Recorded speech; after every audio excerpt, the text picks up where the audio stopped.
Greetings, members one and all of the Salivation Nation. Gold is resilient. Let's explore.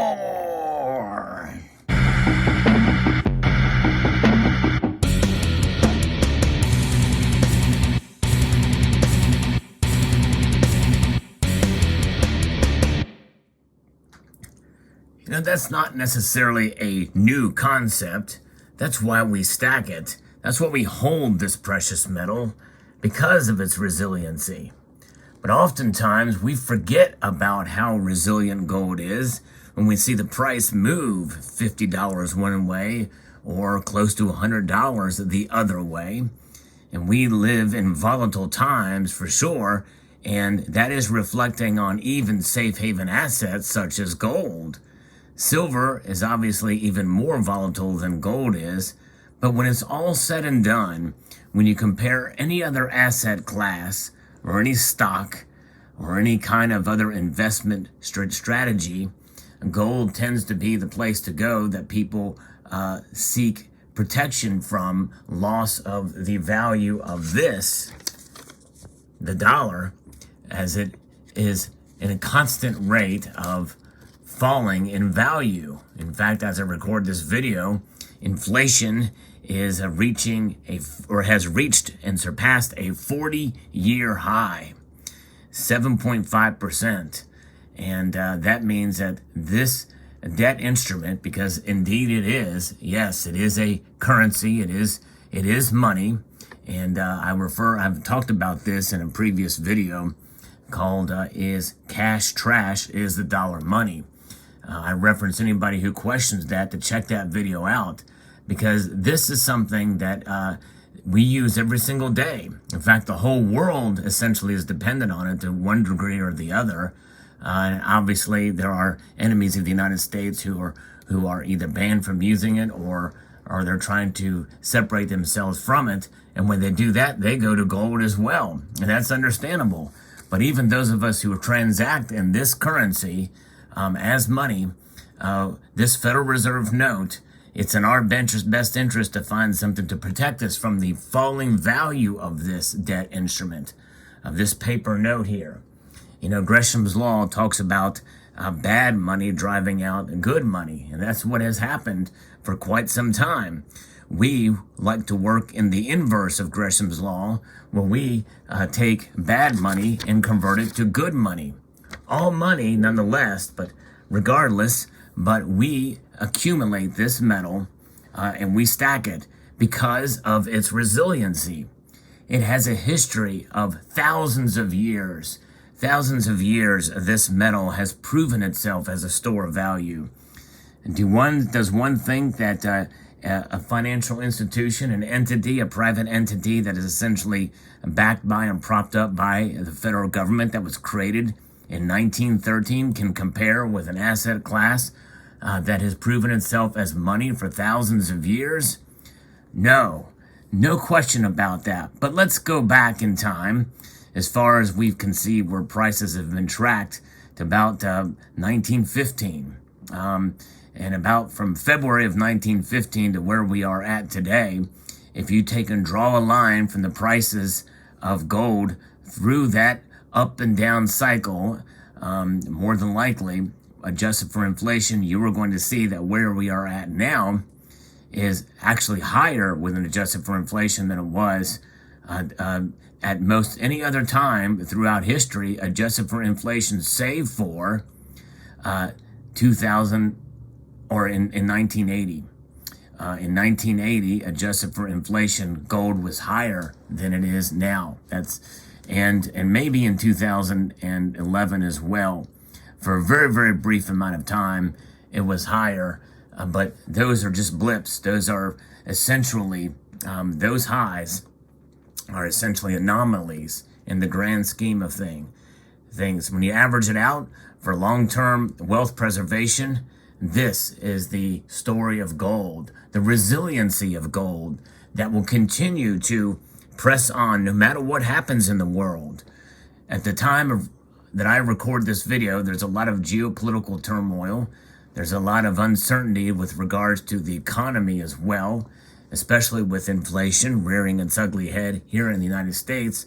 But also there are money problems happening around the world as well. And why is that? Because there's nothing to constrain these currencies. Nothing at all. Whereas it was a time when the currencies themselves were the coin of the realm. And what was the coin of the realm? Gold or silver. And that was the constraint. And so that's when debasement started to tempt emperors and politicians in the day. We've seen that. And, there was a time where maybe a little bit of alloys were used to strengthen up the silver or gold so that they can be transacted without as much wear as a pure gold, or they just didn't have the ability to refine the gold as much. But nonetheless, they've actually been able to refine gold to a high purity for quite some time. But they were tempted to debase those metals and add other base metals into the coins themselves. The people recognized it when it happened. It was pretty hard to avoid being recognized. Nowadays, there's no constraint at all, as we have now completely separated ourselves from the gold standard. And that happening in August of 1971 was supposed to be a temporary measure, but nonetheless, there it was. We completely separated ourselves from any tie to gold, which means that the currencies could be printed at a whim, and gold and silver can just exist as a commodities. And that's essentially is what they are these days. Most people see them as commodities. And well, if you're a Keynesian, maybe a barbarous relic. But we know, you and I understand the resiliency of gold, especially gold. And silver has some resiliency as well, but the ultimate safe haven, the ultimate store of wealth is gold, because it is mostly treasured. And people look at that as a negative because silver is consumed. But the consumption of silver with all of its uses means that it has a dual role, whereas gold typically has a primary role, and that is as a store of wealth, as a treasure. And it is a beautiful metal to adore and to admire the look and beauty of the metal that you see here on this proof 1986 Gold Eagle, which is the inaugural year of the United States Mint producing a bullion series, essentially blessing the idea that these can be stored as a wealth preservation tool, as an alternative investment, as essentially the United States was pulled into this after other nations around the world, such as South Africa and Canada, have started producing their own 1 ounce bullion coins. So the United States Mint got in on the action, and since then we've seen that with other mints as well, producing their own gold coins. But nonetheless, gold is a store of value, and it is a monetary metal that has proven itself time and time again. And most recently, in April of 2019, when the Bank of International Settlements recognized gold as a Tier 1 asset, which essentially puts it up on the same level as cash. That's right, it's as liquid as cash. And it actually turns out that gold itself can be transacted between central banks, and as recognized by the Bank of International Settlements, who is the central bank of central bankers. And so that gives gold a whole nother level of status, as recognized as what we all already knew for so long. And if we take a look at this chart, I like to look at gold's price over the long term, because you can pick, as I've mentioned in other videos, that you can pick any two moments in history, any two moments, and make any asset class, any investment, any monetary metal or precious metal, any commodity, and make it look absolutely stellar and amazing as an investment as well as a hedge. Or you can make it look horrible. And I'll give you, for example here, if we were to take the time period between 1980, adjusted for inflation, because really that's the best way to look at the price. Gold was trading at its top at around $2,400 an ounce. And then if you go down to March of 1985, it was trading for $804 an ounce. That is a horrible loss between those 2 points in time. Gold would be a horrible investment, a horrible wealth preservation tool between those 2 points in history. At the same scope, you can take and look at gold from June of 2001 of about $420 an ounce to May of 2006 to $937 an ounce. And that was a pretty good jump, I would say, more than double at that price price increase. That makes it look really, really good. Any 2 dates in history you can find to make any asset class look really good or really bad. And that's a long enough stretch, by the way, about 5 years for both of those. And that seems like a pretty long time. But we have to hold on for longer, I believe, in order to really get what gold does for us. What can we hope for with gold? Well, we can hope for it to make us money as an investment class, but I think you will be stressing out watching the markets every day and understanding how to trade it, and best way to do that is in electronic form, by the way, which the derivative market for gold is ridiculous. Silver is even worse in that regard. But I believe if you hold it in the physical form, you also have the problem of premiums you have to contend with. The premiums that you have to pay when you buy it and you lose when you sell it in most cases. However, they're not as much on a percentage basis than there is with silver, which makes it an even better, I believe, way to go as a hedge and a protection. And it shows its resiliency in that regard. But if you take a line and draw it through, and if we go back to about 1970 or 68 or what have you, I mean, there's times where you can see where the price has been fixed for so long, and that's essentially where in the late 60s is where they stopped fixing the price. Actually, I guess it would be at around 1971, and really, essentially, after we went off the gold standard, the price started to kind of flow, wasn't fixed by the government.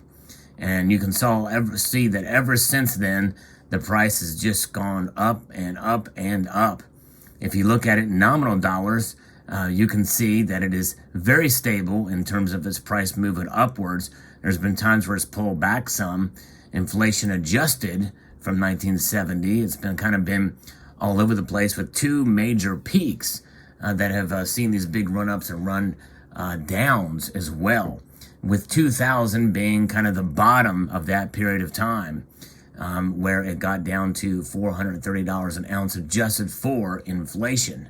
But ever since then, it's gone up, and then it's reached that second peak in 2011 and came down to a new solid resistance point at around inflation-adjusted dollars, around $13.50 an ounce. It was the bottom of that floor there.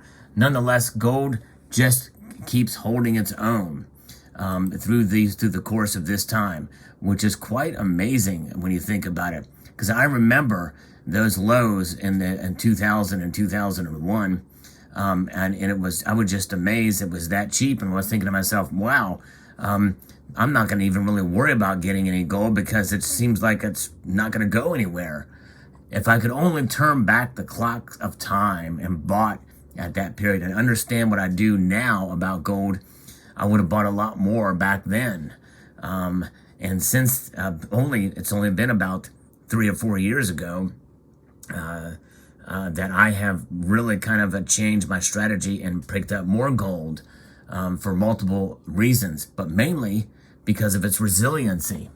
Resiliency, I believe, is the key word that stackers and accumulators of this precious metal should take into account and consider, because I believe that when you look at it, as much gold has been found in all the continents of the world, especially Australia and other nations, it's a good idea to understand that these places value gold where it's found, and also around the world. South Africa, Australia, North America, China, and other nations around the world where gold is mined in an appreciable amount. Canada as well. It's a good idea to have some gold in your portfolio in the physical form. I highly encourage you to accumulate gold in some form or another.